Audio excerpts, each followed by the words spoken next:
saya nak tanya soalan. Ha? Saya nak tanya soalan. Tanya apa? Ada satu customer. Hmm. Dia tanya, boleh apply guna STR ke? STR ah? Ah, STR itu bantuan dari kerajaanmu. betul.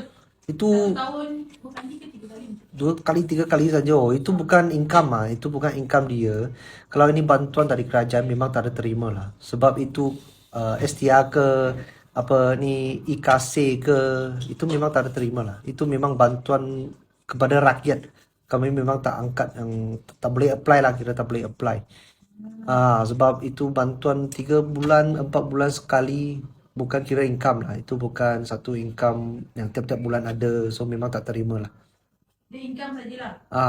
Yang janji yang dapat income bulanan, kerja swasta ke, kerajaan ke, itu tak ada hal. Itu boleh. Kalau ini bantuan memang tak ada terima lah. Itu better dia keep sendiri, buat pembelanjaan sendirilah. Okay? Okey. Faham ah? Okay.